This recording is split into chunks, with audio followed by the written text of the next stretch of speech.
The doorway to a meaningful existence and a strong bond with your spirit is solitude. Opening this portal implies allowing ourselves to live in the boundless realm of our inner world, regardless of whether we identify as loners or are coerced by other factors into times of loneliness. How may living solitary improve our current situations? By understanding and utilizing our own inner worlds, solitude can help us live meaningful lives. A rare opportunity to obtain a profound understanding and establish a strong connection with the human experiences offered by solitude. By establishing a connection with our spiritual side, solitude helps us realize that we are all interconnected. We are not separated by the force of solitude.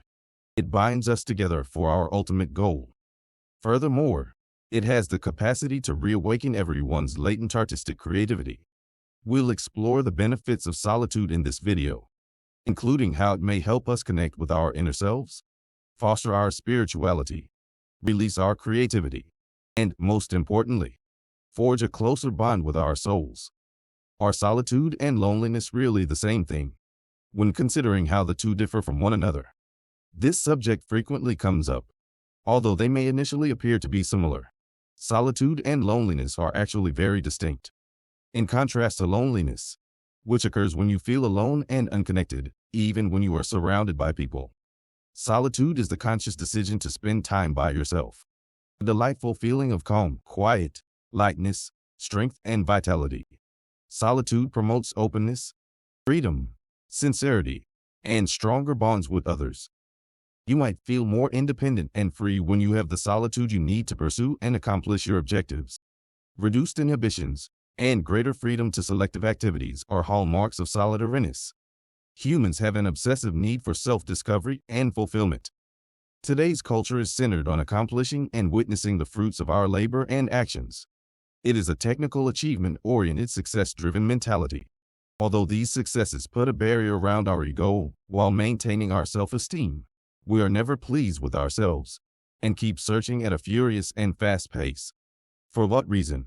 Maybe the solution is realizing that the fabricated existence we have created for ourselves cannot bring us happiness or fulfillment, nor can it satisfy our inner desires.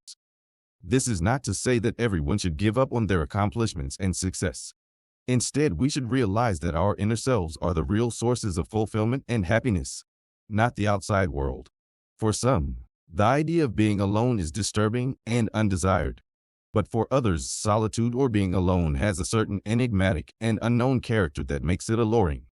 A person travels both alone and in a community with others as they make their way towards this final moment. In today's world, why would anyone wish to embrace solitude? For them, living solitary is practically the same as becoming someone who retreats from society's company and its joys in favor of a desolate place where they would suffer and ultimately perish. The idea of solitude can be deceptive, terrifying, and fraught with dangers of its own. Many people avoid spending time alone because of these anxieties by looking for constant diversions.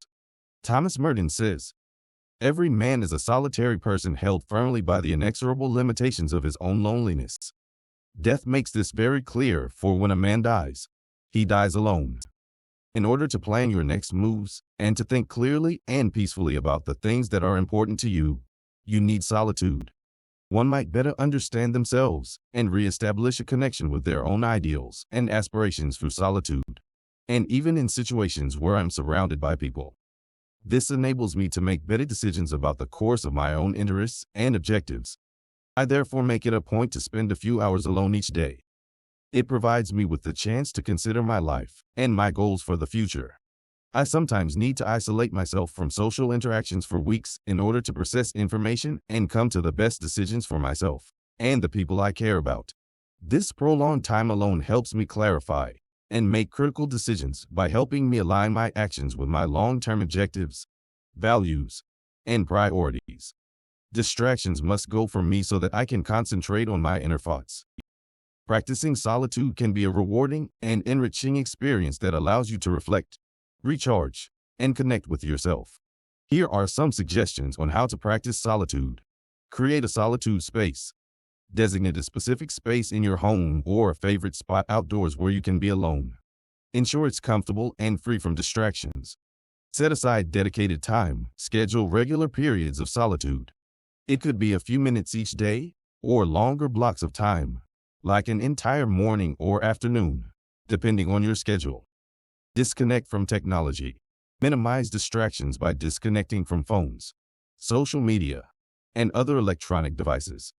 Allow yourself to be fully present in the moment. Engage in activities you enjoy. Use your solitude to do things that bring you joy, whether it's reading, writing, drawing, painting, meditating, listening to music, or any other hobby you cherish. Practice mindfulness or meditation. Engaging in mindfulness or meditation can help you become more aware of your thoughts, feelings, and surroundings, promoting inner peace and self-reflection. Journaling can be an excellent way to express your thoughts and emotions. Use this time to reflect on your thoughts, feelings, and experiences. Spend time in nature. Nature has a calming effect. Take a solitary walk in the park, hike in the mountains, or simply sit and observe the beauty of the natural world. Embrace the silence and use it as an opportunity to listen to your inner self, observe your thoughts, and be comfortable with your own company. Solitude is a chance to appreciate your own company. Use this time to get to know yourself better and become more comfortable in your own skin. Practice self-care. Use this time to take care of yourself.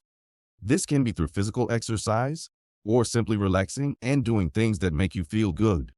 Remember, practicing solitude is a personal experience, so find what works best for you and adjust it accordingly. It's essential to balance solitude with social interactions for a healthy and fulfilling life. The doorway to a meaningful